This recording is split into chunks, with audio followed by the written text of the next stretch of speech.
Hey everybody, this is Damon Johnson from Damon Johnson and the Get Ready.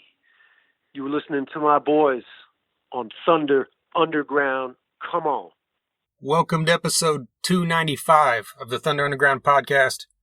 Trent and Jason here as always. And for the first time in a while, we've got a second one in a week. 2 this week. Earlier this week, we had Blake, the vocalist from Saul, and right now we've got the return of Damon Johnson. Hell yeah. Can you believe that? For the 4th time. You can say that. 4th time. Because he was recently on the Van Halen episode. Exactly. This is technically a 3rd full-length interview we've done, but, I mean, hell, his Eddie Van Halen interview was like 20 minutes. So. Yeah, 4 appearances. Yeah. So we'll get into all that. You know, even saying that, I think I mentioned this a while back after we recorded it, but I think Damon Johnson's now the first single artist that, is a national musician that we kind of grew up on, that we've had on here 3 or more times. Yeah. Because we've had on, other guys more than that, but they're like newer artists or that kind of thing. So sounds about right. To be able to have someone that we've loved for nearly 30 years on here for a 4th time is pretty badass to me. We'll talk more about Damon here in a minute, and we're going to play you some music as well. But first, we got to let you know, as always, we're sponsored by Hella Hot Hot Sauce. It's a hot sauce company based out of the San Francisco Bay Area that makes small batch artisan hot sauces. You can find all their hot sauces on their website at hellahothhotsauce.com. They do a lot of collaborations with some metal artists like Ghoul. They have one called Brain Jerk. Florida Frank from Hatebreed has one called Florida Frank's Florida Heat. They were kind enough to send us a gallon of this stuff, and we've devoured some of it, but our fragile stomachs cannot handle too much at a time because it is some hot-ass stuff. But so you haven't gone through all of it? No. I know I gave you some, but you're not as in love with the very hot stuff as I am, but I still can't handle it. At least in mass amounts. I can handle a little bit here and there. But I had to give it to my brothers, and, their dad's from Texas. They have that Texas in them. They can handle that shit. I can't. I don't know. I'm a lightweight when it comes to that stuff. It's right when you taste it, it's really good, and then holy fuck, I want to die. Well, those are the kind of heats that I appreciate because, like you said, it's good. It's got good flavor, but it's hot as fuck. Yeah, it is. When it's just hot to be hot, that's when I'm like, no, this is stupid. But Hella Hot Hot Sauce brings the flavor along with the massive heat, so check them out. Tell them we sent you. Get on their website. Buy you some hot sauce. If you're on the West Coast, you can find them in stores out there as well. Also follow them on Facebook, Instagram, and Twitter. MedFarm is a dispensary located in Broken Arrow, Oklahoma at 24683 East Highway 51. Right off the highway, you can't miss them. They've got a drive-through, which a lot of dispensaries don't offer. You can call ahead, text ahead, message ahead, place your order, and zip right through there and pick it up. You can also see their entire large selection at leafly.com. You can follow them on Facebook or Instagram at MedFarmOK. That's PHARM. They're always running specials on their social media, so check those out. And one of their ongoing specials is if you mention Thunder Underground, they'll give you 10% off your first order. And most importantly, they're cannabis with a cause because 30% of their proceeds are going to build no-kill animal shelters, which is something this world needs more of, so huge props to MedFarm for that. Sunset Tattoo, a tattoo shop right here in Tulsa, Oklahoma, based in Midtown. Get over there, check them out, call ahead, message ahead, set up a time so you can sit down with Jake or one of his crew members there to talk about the work you need to have done. They've got tons of pictures that you can check out on their Facebook, Sunset Tattoo Tulsa. The Instagram is also at Sunset Tattoo Tulsa. Their tattoos are done good and proper. They're state licensed, and above all else, they're mother approved. They've got over 25 years of experience, so you're going to get great work done for these guys. So get over there and tell them Thunder Underground sent you. And finally, last but not least, DEB Concerts. Promoter based right here in Tulsa that's brought a plethora of amazing acts to the Ideal Ballroom in downtown Tulsa, to the BOK Center in downtown Tulsa, and they book the Roadhouse stage at Rocklahoma every year.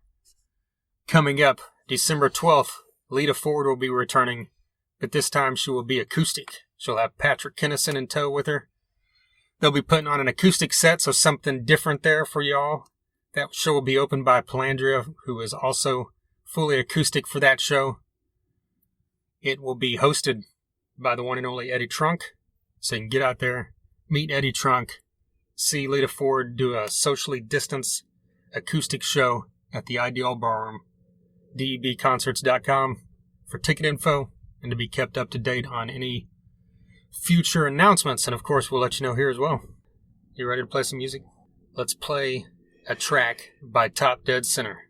This is a band that we have played on this podcast before, and we're going to play them again. Based out of North Carolina, this song is called La Dee Da.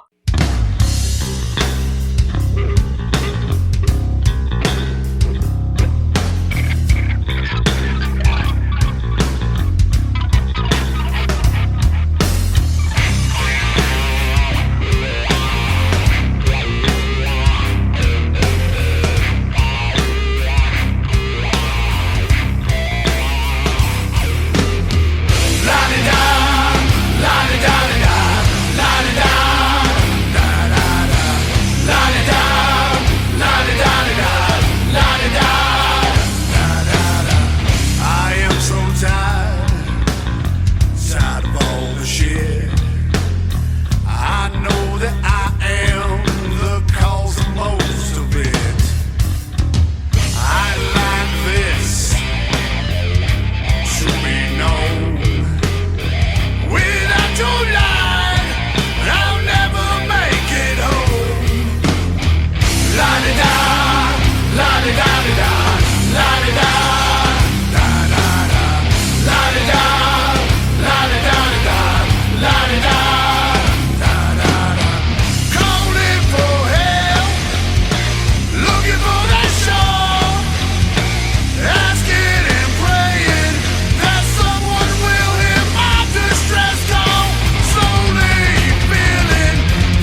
La Di Da from Top Dead Center. They just dropped a brand new video for that this past week. You can see it on their Facebook page. It's TDC on Facebook. Top Dead Center. That video is also on YouTube. A great video showing some live work from these guys. Top Dead Center is based out of North Carolina. I know you've known one of the members for quite a while. Old buddy from school, Judah, always keeps in touch, and whenever he's got a new project or his project has new songs, we definitely play it. Yeah. Some groovy stuff that gets stuck in your head, kind of stuff we love here. Yeah, I mean, you're singing that all day now. Yeah. Well, we listened to it a bit before we started this recording, and you were whistling it right before we started. Whistling it, yeah. So there you go. Yeah. Mission accomplished. Exactly. So follow TDC on Facebook and tell her we sent you. All right, I guess let's just jump into some Damon Johnson talk because this is a pretty lengthy one. Like we said up front, this is the fourth time we've had him on. He was on episode 170 along with Ricky Warwick whenever Damon was in the Black Star Riders and they came through town opening up for Judas Priest and Saxon. We got to sit down with both of them at the BOK Center. And then again on episode 216, Damon Johnson joined us when about a year and a half ago when he was promoting his last solo album, and now his new solo album, which should be coming out later this year or early next year. I say solo album, but it's billed as Damon Johnson and the Get Ready. Right. The same band, I believe, from the last one, but... And I can't wait. The two songs I've heard sound amazing. Yeah. So this is going to be a great record. No matter what, this guy is a phenomenal songwriter. Yes. So you know that the songs are going to be great. And he always makes, no matter the project, he always makes music that we're fans of. Of course. Obviously, if you're just listening to this and for some reason you're not familiar with the name Damon Johnson, he was the vocalist and one of the two guitarists for Brother Kane. He's also, after that, he was Alice Cooper's guitarist for a while. He's been in Thin Lizzy now for over a decade, and that, of course, led to him being in Black Star Riders for their first few albums. He was also a part of the supergroup Slave to the System about 15 years ago. That also featured members of Queensryche and Jackal, right? Yes. That's a phenomenal album if you have not heard that. Jackal? Well, Roman Glick was in it, right? Oh, fuck. Yeah, he was, wasn't he? So it's half Brother Kane, half Queensryche. That's right. God. That's been a while. Yeah. I'm pretty sure Roman was in it, unless I'm remembering wrong. And then Whiskey Falls, he was also a part of that. Right. I know there's other stuff in there. He's wrote music for everyone from Carlos Santana to Steven Tyler to, I know, some pop artists as well. He does solo acoustic shows. He's still a part of Thin Lizzy, but now he's branched out to where he's releasing more solo albums. Then in the past, he only had a couple previously, and now he's got a second one that's come out in the past couple of years. So really looking forward to this Damon Johnson and the Get Ready. I'm going to spring a question on you. What's your favorite Damon Johnson track of all time? Whether it be Brother Kane, Black Star Riders, anything. I thought you were going to be like, I mean, that's... Or solo, anything. I know it's probably Brother Kane, but... Yeah, I mean, it would definitely be... God, there's... I didn't even think if you're asking me throughout everything, well, yeah, it'd have to be... Because there's some amazing Black Star Rider tracks. Pressure, Brother Kane. Okay. What a song, man. Yeah, that's a great pick. A lot of those Black Star Rider songs, why you put me on the spot? Soldiers Town, that's a great song. I think that my thing, motherfucker. No, I think as great as Black Star Riders is, as much as we love them, it has to be. That's more, he just played guitar. That was Ricky Warwick singing. So when I think, what's your favorite Damon Johnson track? I lean towards something he sang. Yeah, it has to be Brother Kane. I think for me, it would probably be Woman. That's a great song. I love The Road. The Road is so good. Horses and Needles. Yes. I love that song. Voice of Eugenia. I mean, I think he talked about that in this episode or in this interview, or maybe that was. I know in the last one we talked about the road because I fanboyed out there at the end. Yeah, you had the fanboy out, and bring it up. We got to do it sometimes. And on this one, we talked about Seeds because it's the 25th anniversary. Yes, yeah. So I think he talked about Voice of Eugenia. If for some reason you're not familiar with Brother Kane outside of the songs like Got No Shame, or why am I drawing a blank on their biggest song? Got No Shame. Well, technically the single up the next Full Shine On. Yeah, that was actually technically bigger chart-wise, I think. Wasn't it? Yeah, chart-wise, and yeah. Yeah, right. So if for some reason you're not familiar with them outside of those songs, then do yourself a favor and check out their 3 albums. It's a phenomenal set of music from one of the probably top 5 bands of the 90s. I would put them up there with Soundgarden and whoever else you consider a 90s band. Right. But yeah, so we've got probably 45-minute interview with Damon Johnson, and then guess what? We're going to throw on a bonus. Nice. We're going to include his Eddie Van Halen talk for... That's right. Someone that didn't listen to episode 292 for some reason. Yeah. So let's just get into this here. Here's Damon Johnson.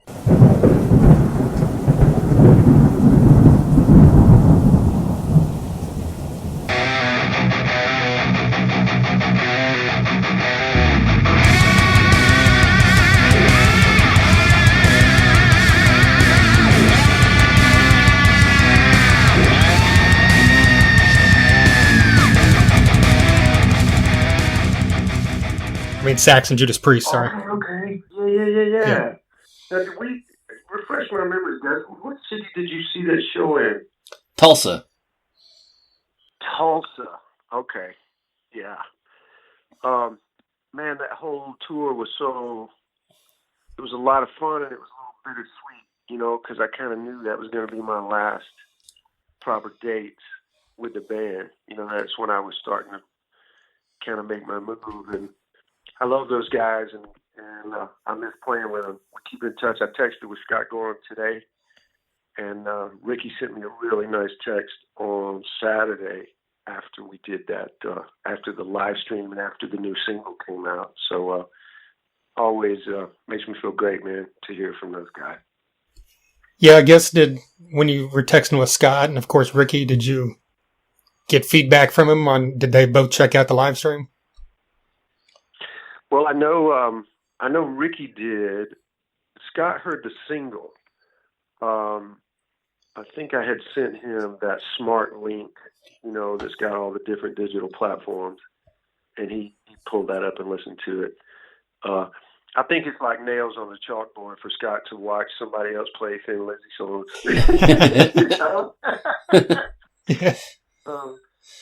It's funny, man.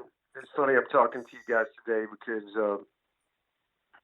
the Thin Lizzy, management and everybody was super gracious about this live stream that I did, and they did some really nice promo on like the Thin Lizzy socials, which I was so grateful for, man, because obviously they got a big audience, and so they had been letting the fan base know, that we were doing this, and of course it was always a tribute to Thin Lizzy, and I never even. The stuff they put up, it never even said Damon Johnson of Thin Lizzy, which I appreciated. It's the Damon Johnson and the Get Ready, special guest Richie Faulkner. Well, man, I've just been blown away at the reaction across the board, everybody everywhere. And the event was spectacular. Richie's incredible.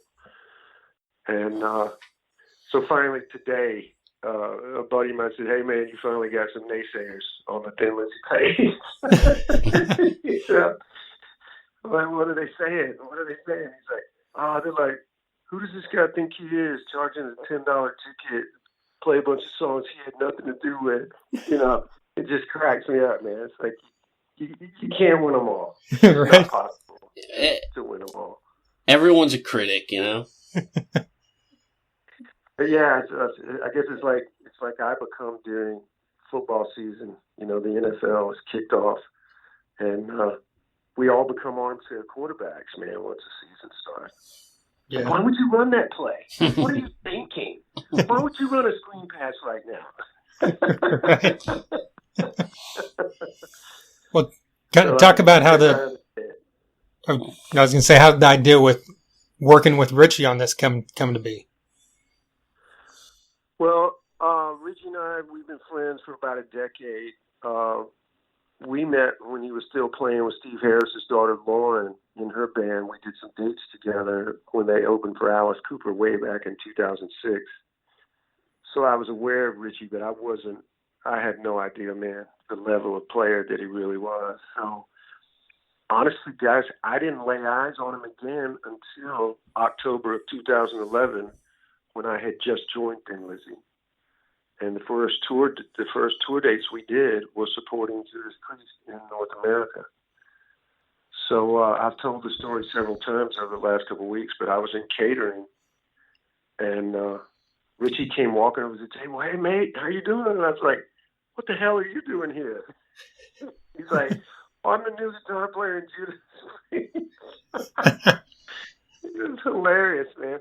I mean, look, it's one thing for me to, fill a spot in Thin Lizzy, which is obviously sacred to me, and I'm so proud. And there's been some other far better players than me in that position.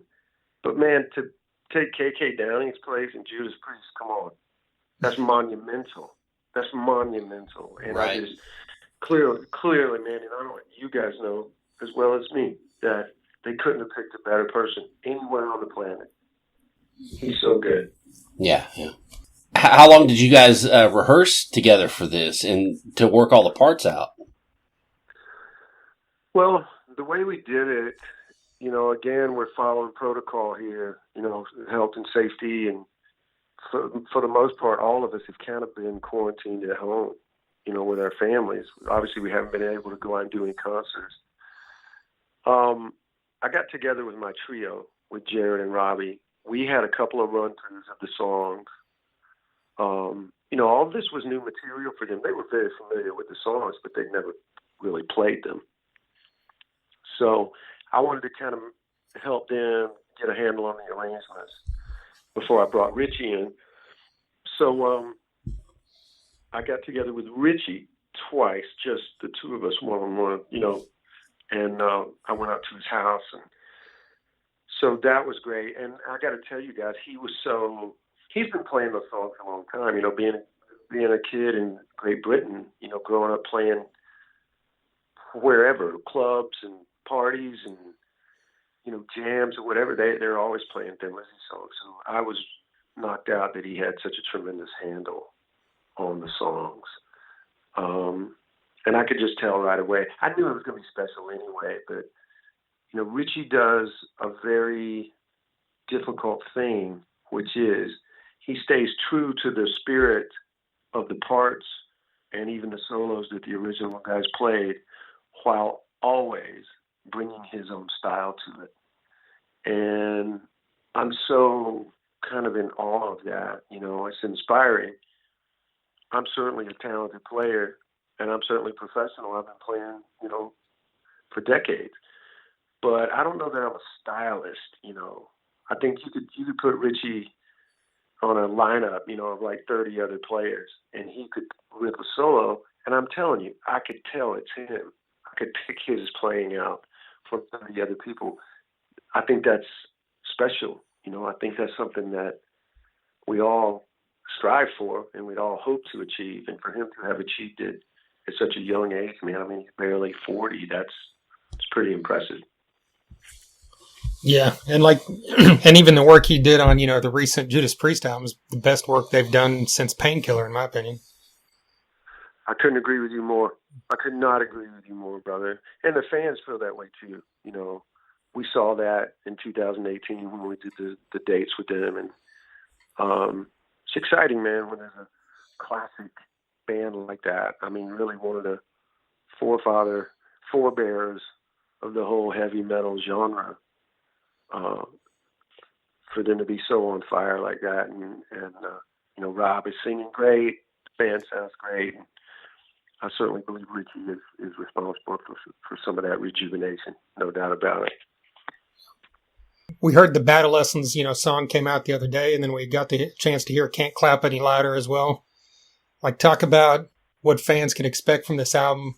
I mean, because you've got it, it's still a solo album, but you've, named the Get Ready, and before you were just kind of going on your own moniker. Which is a great name, by the way. Yeah. I love it. Thank you, guys. I really appreciate you asking about that. I got to give credit to my manager. He came to me back in the spring, and he said, listen, man, I think we need to come up with a band name. And it wasn't that I didn't want to. I just hadn't even thought about it. And he said, look, you've been around. You've made some solo records. You've made a couple of acoustic records. You did your EP, a live record. You just did Memoir. He says, but, we're working to get, raise your profile. And we're hoping to, once things get back to work, get you on some festivals, not just in North America, but in the UK. And his exact words were, man, it'll look great on a show bill if it's Damon Johnson and the Heartbreakers, or Damon Johnson and the Bad Seeds, or, I'm certainly a fan of some bands with, a front man followed by a band name. So my manager, Kevin, we both wrote a long list of names, and I hate coming up with band names, guys. Let me say that. I detest it. It's such a pain in the ass, because there's always a reason to shoot any idea down. Well, that sounds like this, and that's when somebody's already used something close. But it's just hard, man. So we both made a long list of names, and we just sat across the desk and kind of threw them back and forth. And he was going down his list pretty fast, and he goes, Damon Johnson, get ready. And he was already starting to say the next one. And I went, hang on, hold on, say that again. And I just thought it was great. I thought it was great, man. It doesn't lock me into a genre. You know what I mean? Yeah. It doesn't make me sound metal. It doesn't make me sound southern rock. It doesn't make me sound really. You know me, guys. I've always been kind of a mutt as far as the style of music, because I've played a little bit of everything. Yeah. So Damon Johnson and the Get Ready, dude. We could show up and play Brother Kane songs, Thin Lizzy songs, any of my solo stuff. We could play a set of Allman Brothers songs if we wanted to. So I'm really thrilled with it. It makes me happy that you guys dig the name. And your first question was, what can fans expect? I mean, I have to say, I really think the two tracks that you've heard, in a way, speak for themselves. The record is loaded with energy and tempo this time. And of course, Nick is the king of rock, period. There's no one better, man, to record bands, rock bands, hard rock bands, than Nick Raskulinecz. But, I still had to write the songs, and I'll just never forget the day I played him the demos, and his reaction was over the top. He said some things that I didn't even believe. Like, man, these are the best songs you've ever written. I'm like, hey, dude, calm down. So once we started, recording them and it was coming together, it was like, wow, he really is excited about these songs, because he's producing it with the same love and complete focus that he does Alice in Chains or Rush or Foo Fighters or anybody else he's worked with. So I'm really fortunate, guys, to have not just a working relationship with Nick, but we're great friends. He's here in town, and our wives and kids are friends, and we, obviously before COVID anyway, we would do barbecues together and hang out. So having his endorsement is obviously tremendous for me. What are some of the ways, on this record that he pushed you if he needed to? Well, again, that's a great question too. I think the heavy pushing came on the two previous records we've made together, especially the EP that we did back in 2016, because I was still firmly entrenched in being the Black Star Riders. I hadn't even really thought about doing anything solo, and he had some downtime, and just as a friend, he offered up the studio, said, hey man, we've got some songs, bring them down. But that was when he pushed me the hardest, I think, because he was really getting a head around what my voice sounded like, what my songwriting on my own was. And the big push, guys, honestly, and he even did some at Black Star Riders, was he just wanted me to shred. He's like, dude, I want you to rip my face off with this guitar solo. And I would laugh because it's like, dude, I'm not the rip your face off guy. You know, that's just never really been my thing. I certainly didn't play like that in Brother Kane.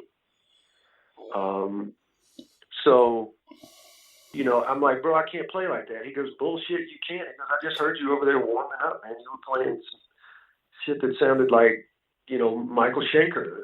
Like, give me some of that. I'm like, all right. You know, we would do it, and every time he would push me beyond anything that I would have expected to play. And he really did that in the Black Star Riders, the 2 records we made together, Killer Instinct and Heavy Fire. And hey man, the guitar solo of Battle Lessons, that's Nick pulling up the chair by the console. We got the sound, we always got the track. He's like, all right, dude, solo time. Blow my face off. Let's go. So I cannot wait for you to see the video that we're getting ready to release for Battle Lessons. It's all camera shots from the recording. And our videographer, he captured the actual, you know, me sitting there by the console, laying that solo down.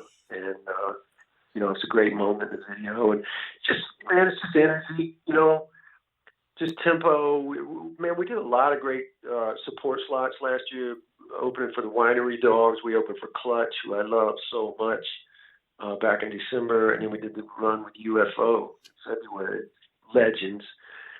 And I just knew, man, going into writing what is now the Battle Lessons record, that I wanted some tempo. I wanted some bigger riffs and just some more guitar, man. I'm proud to be a rock artist that leans hard rock at times with the emphasis on the songwriting. You know, I still want to have good vocal melodies and good lyrics. And I think that's what I'm doing. Yeah. Well, I guess this might be the question of the hour. Were you at all nervous using Indiegogo after your experience with Pledge Music? Hey, man, that's a great question too, brother. Well, I was definitely gun shy to do anything just because it was a real upheaval for, in a way, man, kind of me and my family, because we're doing this all independent, man. This is a throwback. Everything's independent. It's on my imprint, Double Dragon Records, and I was thrilled to embrace that. What am I trying to say? I was thrilled to embrace that direction as an artist. You know, I probably could have gotten a deal of some sort on an independent label, but I just wasn't interested in that. And Pledge Music had been such a productive and successful platform for so many artists for so long. Black Star Riders included, by the way. You know, we had a great experience with them. So, man, when that thing all went belly up, it was tough. And we had to scramble, and we had to pivot, and we had to make some adjustments, and, you know, coming out of that. And we may have talked about this even the last time we spoke, possibly, but, you know, I was just so proud of the fact that we fulfilled every fan's order, you know, everything they ordered on that Pledge Music thing. No one was without getting, you know, what they asked for. I was not going to hang the fans with that. You know what I mean? I wasn't going to call them and say, oh, sorry, guys, Pledge Music went bankrupt. You'll have to call your credit card company and try to get your money back. That's bullshit, dude.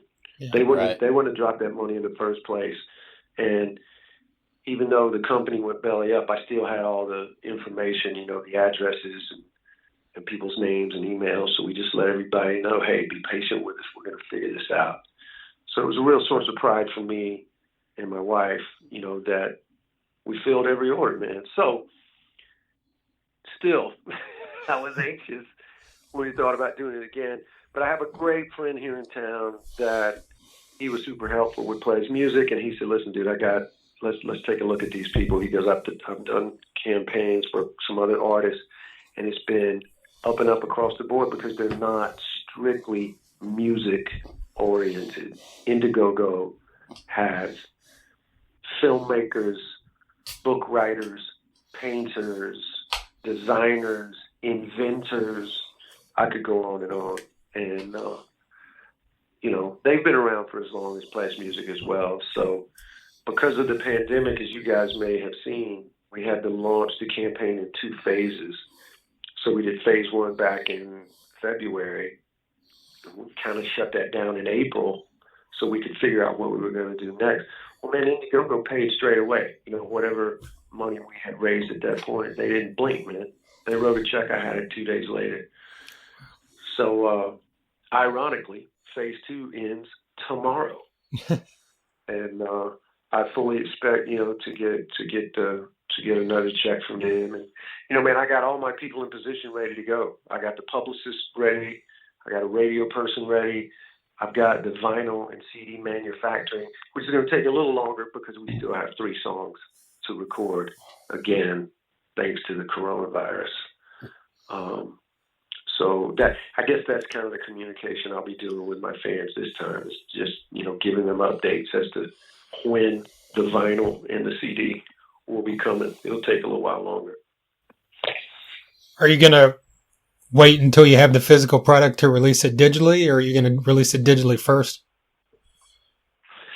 You know what, brother? I really love dropping that single on Friday, and I think what I'd like to do, you know, we got nothing else really going on. We're not going to be able to tour. The record's almost done, so, you know, we can maybe even try and find a way to make a video for 3 songs, maybe 4 songs, and just put like 1 song out a month. And you know, I got to talk to my digital guy. That's, you know, the people the distributor that we're working with that helped get Battle Lessons out last week. They're fantastic, and you know, they're super experienced with all kinds of rollouts of different artists. And I'd always wanted to kind of dip my toe in the idea of putting out singles one at a time. So again, COVID-19 is kind of forcing me to. So we'll get to see what that's like, whether we want to or not. So I'm looking forward to that, man, because I just want to keep getting the songs out. I don't know what to release next, man. I may even get Jody to sing you guys. Like, we got 6 songs. I'd love to know what you think. I'd love for you to hear some of the other tracks and get some feedback from you, because obviously you want to release the strongest stuff as singles. And I admit it's difficult sometimes for me to have perspective about that. I certainly have my favorites, but I'm getting great reaction from my inner circle of friends and family. None of them are radio people. None of them are journalists. But, you know, there's a lot of, holy shit, that's my favorite song right there. It's a song I didn't even think about. So you know how that goes. Right. Yeah. Hey, yeah, we'd be happy to put in our 2 cents. Well, listen to me. The least I can do for your flexibility with the schedule, guys, when we hang up, I'm going to text Jody, and I'm going to just say, hey, make a note. Let the guys, you know, I want to send them these 6 songs. We're getting 3 other tracks mastered, so I'll have a total of 6 mastered. Once I get those masters back, you know, we're just going to create like a SoundCloud link or something, you know, a private link, and shit, man, easy peasy. We'll send you that. I'd love for you to check it out. Definitely. We appreciate it. I appreciate it. Hell yeah. Well, you know, in talking about all this COVID stuff and, you know, the live streams and, you know, how you've evolved in them, you know, you did a Brother Kane songs acoustic. Was there any that you hadn't played acoustic or that you had to rework, and how easy or hard was that? It's been fun to revisit a lot of songs from my past. There's definitely 3 or 4 Brother Kane songs, man, that I don't know that I've ever played acoustic that some of the fans have requested. The biggest challenge is getting re-familiar with the lyrics. Especially on acoustic, man, I'm confident enough as a player that I can get around whatever. I can even go to an incorrect chord and I can still make it work. Right. I just don't like not knowing the song. I don't like reading the lyrics off a sheet of paper, you know, while I'm trying to sing it. It's just more enjoyable for me. I'm sure it's more enjoyable for the listener as well. So it's a bit like the Thin Lizzy live stream, honestly, guys. I've played almost every song that we played in the live stream. I've played them with the actual, Scott and the guys. But to sing them and play them simultaneously, brother, that's a whole different kettle of fish. I bet. Right there. I don't know that Phil Lynott sang one song where the vocal is singing the same rhythmic phrasing that the guitar is playing. So I was literally standing in my little office, rehearsing those songs. So, but I have thoroughly enjoyed that acoustic stuff, and I haven't done one in a while. Maybe that's something I could do coming up. Get the guys to just get Jared to play his percussion and Robbie to just play a small bass rig, and we could do that. Because listen, man, I take my job of being the boss very responsibly, and those are my guys. I want to look out for them, and obviously, none of us have really been working, not in the music business, since March, for God's sake. So anything I can do and incorporate them and have them play, I want to do that. So I'm gonna take your idea about more acoustic stuff, and maybe we'll that'll be the next live stream. I think it's time, man. Right. There's no way we're topping what we did Friday. So, Well, there's no way. That was a big one. Yeah. well, the Highway to Hell acoustic that you pulled that off. Oh, you heard that? Oh yeah. It was. I was as shocked as you probably were, man. I've played that song in the bars forever, and I always felt like you can't phone that vocal in. You just have to dig down and grunt it out, because, Bon Scott will come back from the dead and punch you in the face, man, if you try to soft pedal that. That's just not exaggerating, guys. That's in my top 3 favorite songs all time, all genres. I love Highway to Hell so much. You're gonna feel. There's one song on the new record in particular that is straight up Phil Rudd playing that tempo. You're gonna hear it instantly. You're gonna go, oh, that's the song he's talking about right there. Right. Yeah, I've always said that full album, Highway to Hell, is the album I would give someone if they had never heard a rock and roll album and wanted to hear something to introduce themselves. I'd say it'd be Highway to Hell or a Clutch album, one or the other. Good on you, brother. I could not possibly agree more. I couldn't agree more. No doubt. Well, between your last couple solo albums and all the work you did with Black Star Riders, you've had several albums over the past 6 years, kind of during an era where a lot of artists are putting out less content. So kind of talk about the idea of continuing to just build on your legacy. The first thought I had when you asked that question is Ricky Warwick. Ricky has changed my life. I've always had a really good work ethic, and I think that was the first thing that he and I instantly connected over, beyond just our love of Thin Lizzy, because obviously that's where we really met for the first time, was in Thin Lizzy. But man, that guy is unflappable. He's always writing. He's always reading books. He's always taking notes and gathering ideas for lyrics perpetually. And honestly, I almost had some regret when I saw him work. I'm like, that is how I should have been writing, 20 years ago when we still had Brother King together. I just wasn't that kind of an artist. I wasn't that kind of a writer. Ricky set an example of how a real artist is committed to being creative all the time. The antenna is never not up. There's no excuse now with the phone in your hand, man. You can write stuff down anytime, day or night. If I'm driving my car and I get an idea, I can just put the phone on the little microphone and speak lyrics into it. Man, Ricky taught me that, man, just by example. It was inspiring. He totally changed my professional life. And indeed, we did crank out a lot of output over the 3 records we did.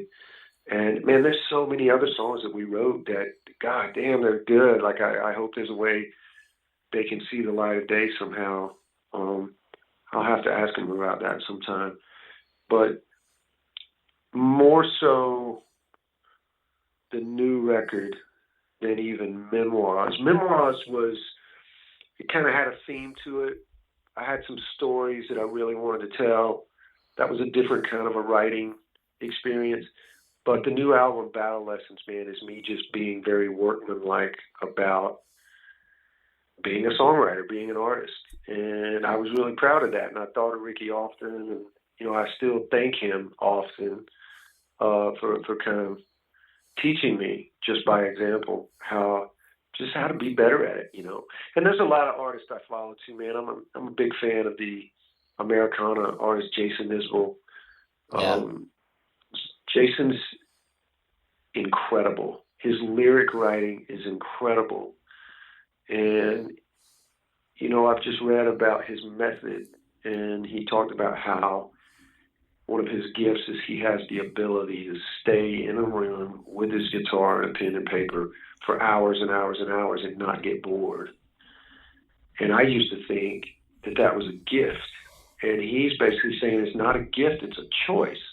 You just have to look at it like, look, this is my job. Sting is like that. I've always loved Sting's songwriting. Obviously in the Police and in his solo work as well. He's, if you're a songwriter, then write songs. So I just feel more legit now to have that label on my resume, or on my title. I'm absolutely a songwriter. I've written more songs in the last 6 years than I have in the last 20 years, I assure you. That's great. Well, previous 20. Right. Well, speaking of Ricky and Thin Lizzy, when you guys played shows last summer in 2019, when getting on stage with Ricky and Scott and the guys, did it make you miss Black Star Riders at all? Just the camaraderie, man, for sure. The friendship, just being around the guys, it's so much fun. We're always cracking jokes. And I, obviously with Ricky and Scott, I know their idiosyncrasies. And I just was so thrilled to get to spend some time with them. We're just straight into the hotel lobby, get a beer, sit down, catch up. I'm showing them pictures of the kids and asking about their family. Have you heard this so-and-so's new record? Scott and I are always talking about golf, and Ricky and I are always in the gym first thing every morning. He's over there lifting insane amounts of weights on the bench press, and I'm just on the treadmill. So yeah, I just love being with them. They're definitely like family. So it was a lot of fun. And then to get to play with Scott Travis again, and get to play with Darren, always, man. I love Darren. And then it was a big thrill last summer because we played with Troy from Mastodon. Jesus, right. Man, he's another one, man. There's all kind of gooey, lovey-dovey adjectives I'm going to spew about that guy if I don't shut up. He's amazing. Just a beautiful human being, man. Just a pleasure to just be around and certainly to make music with. But the cool thing about, all that all the guys you played with and all the projects you've done, but it still culminated in this, which is Battle Lessons, and, the 2 songs we've heard, which is just great. So it's, it's good to see you on this path. I think it's the right thing. Well, thank you for saying that, brother. Listen, I'm gonna exude a tiny bit of braggadocious. All right. This record is going to be badass. Right. People go like, man, there's just no more good hard rock anymore. You won't be able to say that about this record. You can play it for your friends. Hey, dude, you want to hear something that fucking rocks? You got to hear this new Damon Johnson record. I'm telling you, I am blown away at how great this record is turning out. Nick picked the 9 songs that he wanted to focus on. And the one bonus about COVID messing up the schedule and taking so long is I've written 2 brand new songs that have taken the place of 2 of the original 9, if that makes sense. Mm-hmm. You know, so he loved the original 9, and then I brought in 2 more. He goes, "Oh, dude, we have to do both of those." So, you know, we got to pick 2 to take off, which I guess sadly we're going to do when we get back in the studio in 2 weeks. So that's going to be difficult because I'm really proud of the whole batch that I've written for this record. Well, I guess you could still release those later on as singles. Man, you know what? That's a fact. Honestly, we can do anything we want. Right. And again, that gets back to what we were talking about earlier about me being, you know, an independent artist, man, with my own imprint. I don't have to ask anybody's permission, guys, to do anything. Right. You know, I've got bonus tracks from the live record that I put out in 2018 or 17, the Birmingham Tonight. Dude, I've got like 8 other songs that are badass, and I just want to get them out. This year, incredibly as it sounds, is the 20th anniversary of my very first solo acoustic record called Dust. And that thing has been out of print for pretty much a decade or more. So I wanted to do a reissue of that and add a couple songs to it. I've already got those songs recorded. I dug back into the Brother King catalog and did kind of a reimagined arrangement of a couple songs. I'm thrilled with how they turned out. So, you know, there's just so many artists, guys, that I look up to and that inspire me. Just how they run their business, how they treat their music and getting it out. Nick Cave and the Bad Seeds. Nick is always doing stuff, putting out all kinds of content. Richie Kotzen, man, that guy's a machine. Oh my God, 50 for 50, dude. Yeah, I mean that thing earlier this year. Like, are you fucking kidding me? Are you? I want to say, bro, are you high? What's wrong with you? Yeah, how does someone release 50 songs and none of it be filler, you know? Yeah, come on, man. That's an unachievable peak right there for sure. But again, you know, I'm just inspired by the work ethic. And I have to give credit to my family. I mean, they've just been so supportive. It's almost like with me coming out of BSR and just not being in a band anymore and calling my own shots, we've sort of set up our house, man, around my work. You know, there's a space where I can go and be, and if the kids have schoolwork or if Linda's got her sister over or whatever, man, I can still be, you know, productive and kind of treat it like a day job. You know what I mean? That's certainly what I did back in November when I said, all right, it's time to write these songs. Again, big credit to my collaborating partner, Jim Troglin. He's the same guy that I wrote 9 of the 10 songs with on Memoirs. I think we're going to do probably 6 or 7 of these 9, and then the other 2 I wrote by myself. You know, we just started bouncing ideas, and it's like, hey, man, it was even easier to write this record because of how things are set up here at home. So I'm grateful for that, man. That's a blessing for someone like myself that's trying to run a small business. And, you know, look, dude, I'm not a household name. I've definitely played in some bands and with some artists that are household names, but Damon Johnson is not that. So we're taking baby steps to change that. And we got off to a good start next year, and I just feel thoroughly that Battle Lessons is a giant step forward for that.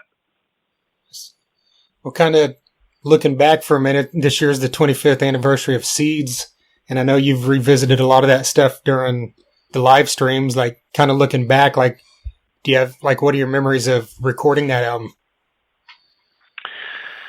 Seeds we made in Atlanta, Georgia, at a studio called Triclops, and, you know, I'm so proud of the fact that I basically fought to have Marty Fredrickson produce the record. You know, Marty and I had co-written 3 or 4 great songs that were on the debut album, and Marty was still an unknown at that point. But I could tell he was extraordinary. And I remember going to my manager. I remember going to the band and to our A&R guy. I said, listen, we should get Marty to produce this record, because he, his demos were always, they sounded like records anyway, man. So it's like, let's get him in, a proper studio, which was Triclops in Atlanta was certainly that. And he did a great job, man. I mean, And Fools Shine On was without a doubt the biggest song we ever had, and that came from those sessions. And we were so inspired by the music that our peers were making. We weren't really that familiar with bands like Soundgarden or, even, I'm trying to think of more popular, like Matthew Sweet, man. God, what a great songwriter that guy is. I didn't know about Matthew until we were out touring the first record, and I would hear it on some of the stations, that we were getting our songs played on. A band like Jellyfish, certainly bands like Pearl Jam and Alice in Chains. We came to love all those bands. So I'll never deny that we were beginning to get influenced by that, and not just our classic rock records like Flea and Aerosmith and Zeppelin and Lizzie and all that. So it was kind of a blend of all that. And I think that's why Seeds is one of our strongest records. It really shows all of our rock influences, new and old. Yeah. You kind of mentioned it, working, with your wife and family and everything you've had going on with this record, but how have you spent your personal time during this pandemic outside of the music? I appreciate you asking that question too, brother. I figured out pretty quickly that I was going to have to do something to keep some physical activity going. When everything first hit and was becoming a reality that we were all out of work and everything was shut down, hey man, I'm just like everybody else. We were on the couch watching movies, drinking wine, eating way too much ice cream, and doing a whole lot of nothing, man. Almost like feeling sorry for ourselves. Yeah. And I remember, man, I got on the scale one day and I was like, what the fuck? I cannot. This will not abide, man. No, this is not going to work. So the gym was shut down. I couldn't go to the gym. So, man, I just started walking. I started walking around my neighborhood. We're fortunate that this subdivision that we live in is got sidewalks on both sides of the street. And this is a real number, guys. Since March, I have logged over almost 700 miles, just here. I just 3 or 4 miles every day. It adds up. Yeah. If I'm doing that like 4 or 5 days a week, sometimes 6 or 7 days a week, it adds up. And it's just been great for my mind, for my head, for my attitude, for my ideas. I got to tell you, honestly, I think that's where the whole Thin Lizzy tribute live stream thing came from. I was out walking and listening to music on my headphones, and I knew Battle Lessons was coming. And man, we got to do something special. What the hell? And I'm sure Lizzie popped up on my shuffle on my Apple Music. I'm like, hey, wait a minute. Maybe we can pull this off. So it's really made a huge difference for me. Is just that commitment to health. It's definitely given me a nice tan through the summer. Being out walking around. That was the first thing Richie and his girl Mariah said when I went over to rehearse these songs for the first time. It's like, damn, mate, it's like you've been at the beach. And I'm like, yeah, just walking around my neighborhood, trying not to lose my mind. So, yeah, it's been good, man. And I gotta say, dude, I've kind of played more golf this spring and summer than I have played. No exaggeration, since I was with Alice Cooper back in 2011, man. Because we've talked about it before. Played tons of golf with Coop. It's a lifestyle for him. So when you're on the road, man, you easily play 4 or 5 times a week, no problem. So I went from playing almost every day to not playing at all, and I missed it, and my game went rapidly to shit. So, when the pandemic started, at least one of the few things you could do is go to the golf driving range and be socially distanced and not have to be around anybody. So I would take my son, and he's 16, and it's been a great kind of connection for me and him, and it's something we do. So I'm grateful for that time as well this summer. Absolutely. All right, man. Well, we appreciate you taking the time to talk to us once again. Guys, I always enjoy it, man. You have great questions, and hope I didn't chew your ear off. And I meant what I said. I'm going to text Jody right now and say, look, put the guys on your platinum list. They're going to get the. I want them to hear these other songs. I'm glad you've heard "Can't Clap Any Louder" already as well. I read this incredible book this year by the great writer Peter Matheson, and it's called Shadow Country. And I have to give credit where credit's due. I found out about that book through Jason Isbell. Oh wow! Right. Because some fan had asked him, what he had been reading back in 2014 and 15 when he made that amazing record Southeastern, and that was one of the books.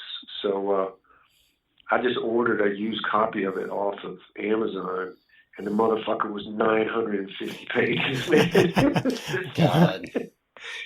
This giant book. So, hey, man, guess what? Now I got to order it because I love Jason Isbell. I love that stream he did from the Ryman, so now I got to order that book.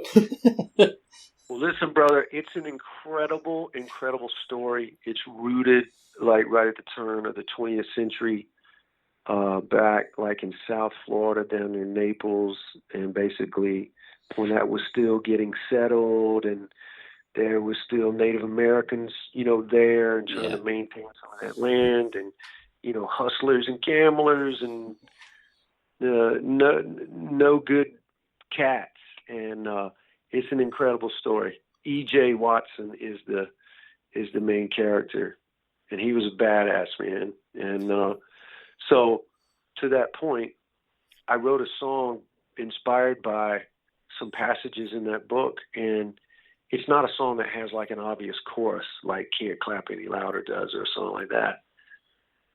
And I just kept beating my head against the wall. I don't know what to call it. Nick is like, well, where did you come up with it? I said, it was from this book called Shadow Country. He goes, that's the title. We're going to call the song Shadow Country.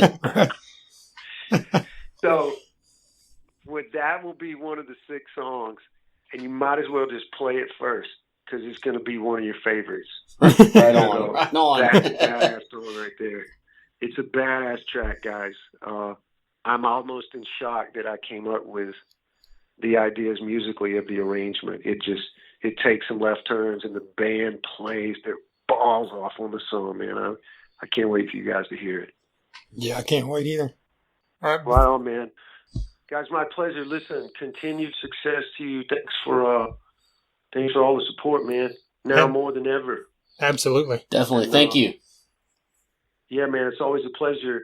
Y'all stay safe and healthy, and when our paths are about to cross, if you see we're coming that way, man, hit me up, hit up Jody. Let's get some FaceTime. There you go. Damon Johnson, part 1. We're not done here, as I mentioned beforehand. We're not done. As I mentioned beforehand, we got a double Damon Johnson interview because that one was recorded, man, it's been over a month ago now because we're so backed up on these interviews, which is a great place to be, I think. Then a couple weeks after that, Damon called back and we recorded a segment for our Eddie Van Halen tribute, which came out here 2 or 3 weeks ago, episode 292, where we had Damon along with 13 other musicians talking about Eddie Van Halen. The episode itself was over 3 hours long, but everybody offered a unique perspective, so it's worth checking out. It features Mark Slaughter, Robin McCauley, Mitch Perry, Paige Hamilton, Frank Hannon, Eddie Valise from King, a long list. So check that one out if you have not. Damon Johnson talked to us for probably was about 20 minutes, and he had a great perspective because I believe he was the only artist we talked to that actually played shows with Van Halen. Yeah. Brother Kane went on tour with Van Halen in 95 on, like we mentioned earlier, the Seeds tour, and then Van Halen was on their Balance tour. Yeah. Which, if you don't know, Balance is amazing. Yes, it is. And for those of you that don't think it is, F you. Didn't he interview Eddie Van Halen for a Guitar World thing? That sounds right. Now you Did he say talk about that in the thing? But I think I saw him post about it after the... I wonder if I could find that somewhere. I don't think he talked about it in our thing, but maybe... I see. But I do remember that from something recently. Right. Let's just get into this here. Damon Johnson talking about the almighty Edward Van Halen. You know, it was incredible to just kind of immerse all of us, man. The whole world was just immersing itself in Ed and all his specialness. You know, we've had him for so long, I think, certainly it's easy to take it for granted after a while, but so many stories, guys like you and me, we already knew. Yeah. But just amazing, man, here, read the comments from other people and other artists that, you know, respected him and had some interaction with him. And you know, to get to tell some of my own stories, man, I feel really lucky that, you know, we were able to tour with those guys and kind of, you know, have a pretty incredible experience, man. You know, just to be around them on a day-to-day basis and strike up some level of a friendship. So I'm grateful for that. Yeah. It's kind of like you said. It's cool to see not just obviously people love the music, but to see all the stories coming out from musicians about like how good of a person he was to them, like whether it be just giving them gear or just, you know, reaching out to them and that kind of thing. Well, I only thought about this yesterday, and you're the first person I've said this to, but, you know, man, it's impossible for someone that smiled as often as he did for that to be manufactured or fake. Yeah. Or like a shtick, you know what I mean? Like that's really and truly who he was. And I don't know if you read Ted Tippelman's book that came out earlier in the year. I haven't yet. I've read some excerpts from it. Yeah. Incredible, man. Incredible. And for all the amazing artists that Ted had already produced when he first crossed paths with Van Halen, you know, he said Eddie was fully contained right out of the gate, you know. Still, basically, maybe he was 19 or 20. I can't remember how young he was when they signed to Warner Brothers. I guess it was 76 is when they signed the deal, early 77. But he was fully formed and unaffected, no rock star ego, no big trip about, hey, look at what I can do. It makes me special. He just loved it and had a focus and a purpose and just loved playing with his brother. And, you know, it's just incredible, man, that a guy with that headspace would literally change the world. Yeah. Well, what are your earliest memories as far as hearing? Was it that first album or? Yeah, man, I have this amazing story, Trent, that I've shared with a couple people last week in a couple interviews, but it's worth retelling. My very first garage band was my buddies from junior high school. So we were all 14. And my drummer's dad had a buddy that ran like a little ice cream parlor kind of place. And so they set it up, man, for us to be able to play at this ice cream parlor, like 7 o'clock on a Saturday night, something like that. So we were a 4-piece band, 2 guitars, bass, and drums, and we're playing, you know, Sweet Home Alabama and China Grove by the Doobie Brothers and Cat Scratch Fever and like a Bad Company song, a Foghat song. That's about all we knew. So we played this gig, and there was a guy who I think was maybe in college that came down and brought a little PA system that we were able to play through. So when the gig was over, we're helping this guy load his PA into the back of his Chevy van. And this is one of those, I forget the name of it, you know, just a Econoline vans, but it had the plush carpeting and the captain seat, in the second seat area. Yeah. And, just classic mid-70s van. And so, man, we put the stuff in the back, and he goes, "Hey, man, have you guys heard of Van Halen?" And we went, "No, never heard of Van Halen." And he goes, "Check this out." And I remember the vantage point I had standing at the back door of the van looking up to the front of the van, and he took, an 8-track tape and slid it into his tape deck. And the first thing we heard was Running with the Devil. And then that segued into Eruption. And our jaws were on the floor, just immediately on the floor. And I remember my buddy Troy and I looking at each other and literally saying, "What is that? How many guitar players are in that band?" And this guy knew, this dude, Paul was his name. He goes, "Oh, that's just one guy, Eddie Van Halen." And then he pulls the tape out, and then we were able to see that album cover, with the 4 photos of the 4 guys. And my buddy Troy goes, "Wow, man, that music sounds just like that picture looks." Like that, those pictures are badass. It was like a spaceship. It's like a spaceship had landed in the parking lot of this Dairy Queen. So, man, I think I moved shortly after that with my family. We moved to North Alabama. So I just remember buying that first record right when we moved up there. Because, I didn't have any money. If I wanted to buy a record, I had to save for like 2 or 3 weeks. So As soon as I saved up enough money, man, I bought that record. And, I was just obsessed after that. Everybody in high school just knew me as the Van Halen guy. I had a bumper sticker on my car, blasting it, and I played in the marching band, all that stuff. Van Halen, dude, all the time. And then I put another band together up there, and of course, it was hard to play that stuff. I wasn't technically proficient enough yet to really cover it, but I know we played "You Really Got Me" and Talking About Love. And, as I got to be more skilled with my technique, I would tackle some of the other stuff. But he changed my life, man. He changed my life before I ever even saw them.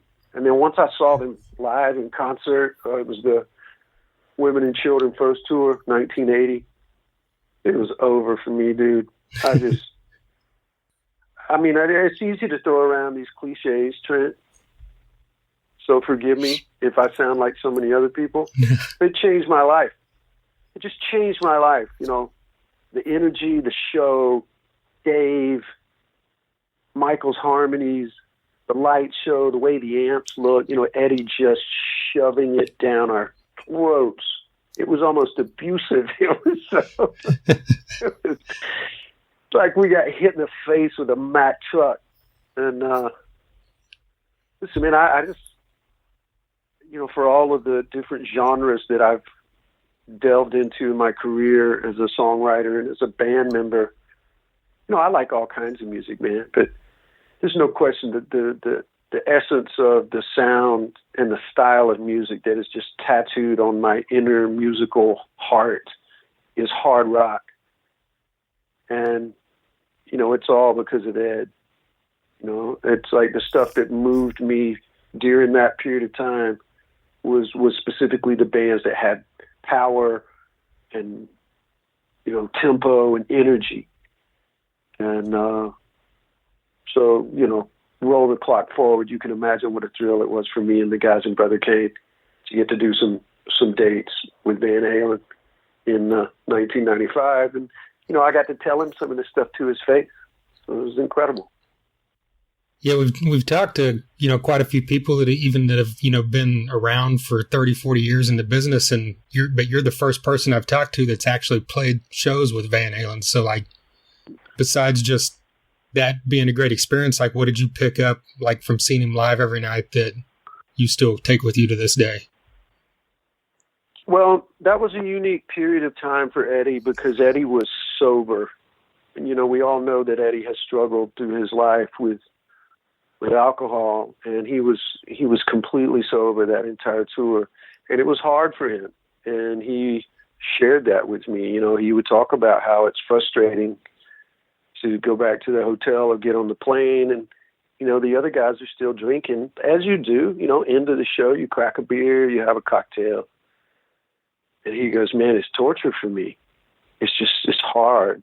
And I felt so humbled, you know, that he would share that with me, and I totally understand. Anybody could understand. But I have another great story to tell you, man. That on that tour, early on, their tour manager introduced me to Ed, and he was an angel, bro, right out of the gate, just so welcoming. And you know, I told him, I said, "Look, I'm a super fan. I'm going to get on your nerves." He said, "Damon, you've earned your spot on this tour, man. You ask me anything you want, whenever you want." And so one day he comes by my dressing room and says, "Hey, man, you want to go check out the rig? You know, his guitar rig." And I was like, "Yes, let's go." So this was right at the time that he was fully launched, you know, advertising, promoting, pushing his PV 5150 amplifiers, one of which he sent me at the end of the tour, by the way. And, you know, it was in all the magazines, and it was just all he was focused on, man, was these 5150 amps. So he takes me up there, and he let me play his guitar and blast a couple chords, and it was just, you know, insane, man. It's so loud. And I was like, yeah. So we walk around the back of the rig, and he's showing me all these heads in these amp racks, Trent. And man, there's like 8 of these amps, you know, all wired up, all turned on, you know, just mad. That's, you know, he's getting this mammoth sound and, you know, a switching system. And I'm sure he had some amps for some songs, and he would switch to the other ones for other songs. Well, man, there was one beat up road case sitting next to these racks of the new amps, this older rack. And down at the bottom was this beat to hell Marshall head. It didn't even have the full Marshall logo on it anymore, maybe just 2 or 3 letters. You know, cigarette burns, all this stuff. And you know, probably, as I know, you know, he had this Marshall amp that was like legendary that Jose Arellano modded for him, and it was on that was his tone, dude, those first 6 records. Yeah. So I looked at that amp, I looked up at Ed, I looked back down at the amp, and I looked up at him, and he put his finger up to his mouth, and he goes, "Shh." You know, like, "Don't tell anybody, that's our little secret." Wow. So even with all those, you know, all these PV amps, dude, he still had that Marshall head. And, you know, man, this was before cell phones and iPhones, and oh my God, I would have killed to have had a photo of that. You know, I was so conscientious about not being, you know, a nerd that it really there's no way I would have taken a camera up there. But, "Oh, Ed, can I take some pictures?" That would have not been cool. So I didn't do it. But man, I wish I had one. Special. Well, with that, I mean, that whole experience, all that being pretty early in your career, like, do you remember when you guys got the word that, you know, they wanted you to open up some shows, like what that feeling was like, or like how giddy you were or anything? Oh, totally, man. It was incredible. We were on the road somewhere, and I got a message from our tour manager, sound man. He said, "Hey, man, you need to call the office." So we stopped to get gas somewhere, and so I go over to the payphone and I call, and my manager, Conrad, he says, "Hey, buddy, I got some good news. Collective Soul had to pull out of a date, and the promoter wants to put you on the bill." And I said, "Great, what show?" He says, "It's opening for Van Halen in Dayton, Ohio." I mean, I might have dropped the phone if I could really imagine my immediate reaction. I bet I dropped the phone and, ran back to our old beat up bus to tell the guys. But so we did that one off, and, I'm sure all, our agent and our management and everybody's trying to get more dates. And so sure enough, man, after that one off, then we got to do the entire, the third leg of that tour in North America. And that added up to about 20 shows. And we couldn't have been happier, man. And, this was at the time that, grunge and the Seattle bands, were just crushing it. And that was the focus of rock music, new music at that time. But, we had passed up some other tours with some heritage bands or classic bands because we were trying to do our best to maintain some level of relevance, in the current climate. But, man, there was no way we were going to pass at that. Anybody would have jumped at that. They would have been foolish not to. So we were honored, man. Honored, thrilled. It's like a dream come true. Yeah, I think you can't really say that any Van Halen's really underrated. Everybody knows about all of it. But that Balance album just doesn't get the accolades it deserves, I think. Yeah, there was a couple great songs on there, man. Even the slower stuff, the radio hits were good. Can't Stop Loving You, they just had so many great songs with Sammy as far as radio hits and stuff like that. But then, as we know, that tour ended, and that's when they had their falling out. So, it's all fascinating, man. But obviously, their legend was secure, and their ability to sell out everywhere they played was still very intact. So, and like so many other people, man, you found out about his cancer, and, he kind of got past the first scare with it, and we were all happy that he recovered. And then the word got around that it had kind of returned, and it was more like full-blown throat cancer as opposed to the tongue cancer he had in the beginning. And let's be honest, Trent, that guy, he never took a photo that he didn't have a cigarette in his hand. Right. So it didn't take a rocket scientist to tell that was going to come back and cause him some problems with his health one day, and it damn sure did. And I hate that, man. I hate it for him. I hate it for his family, and I hate it for all the rest of us. But he talks about that too, man. Nicotine, there's nothing harder to kick than that. Nothing. So yeah, it's but I'm certainly glad he lived, and I'm grateful for what he's given to me and the path he set me on.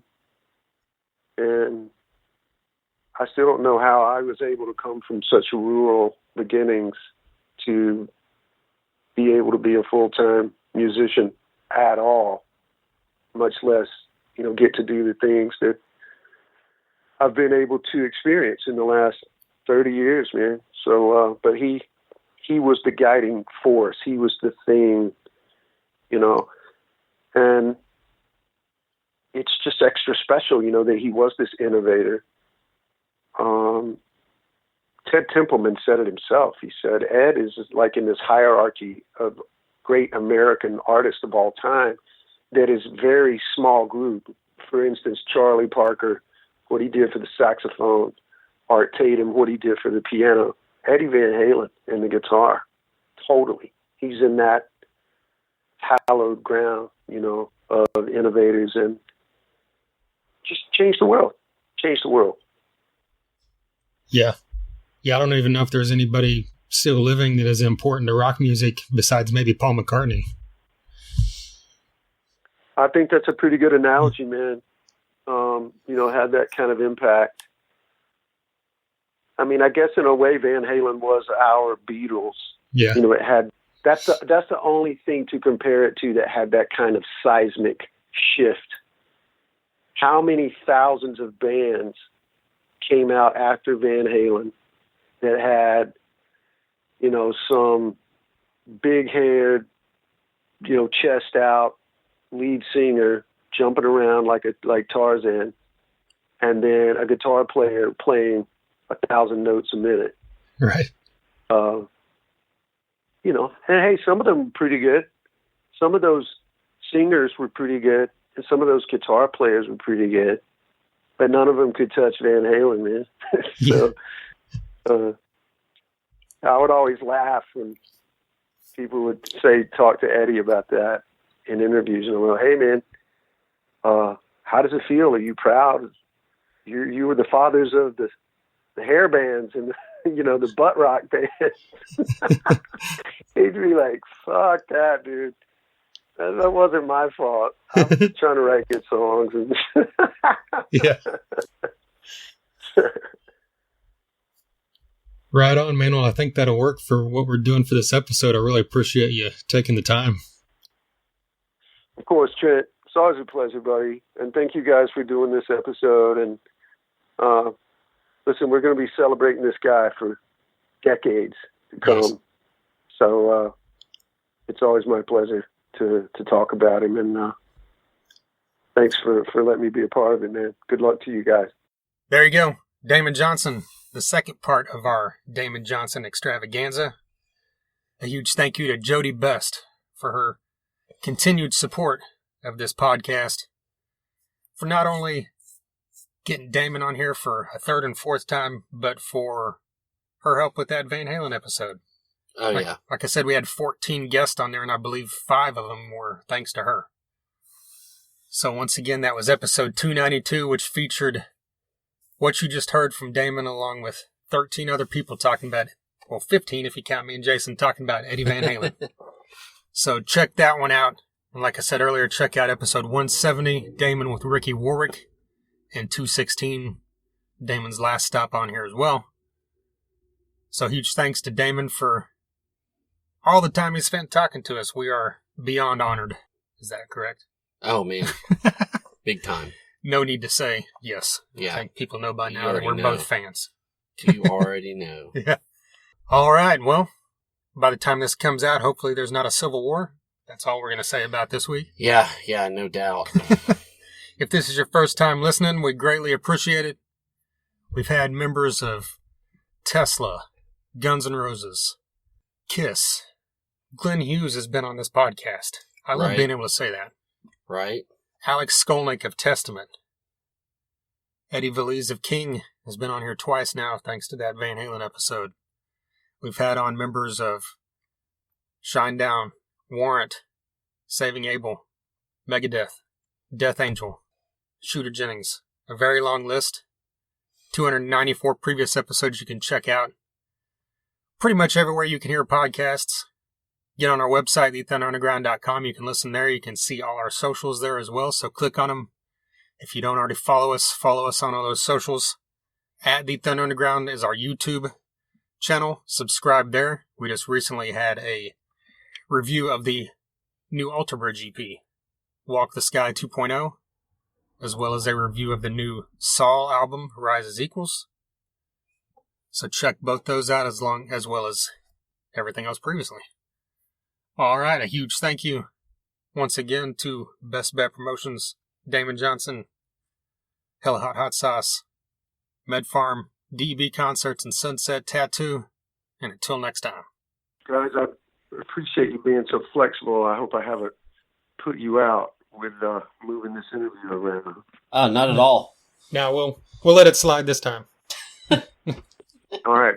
Please don't hold it against me. I know how you guys get. You be putting out threats, and I get it, man. You got a business to run. Yeah. Thunder Underground, y'all.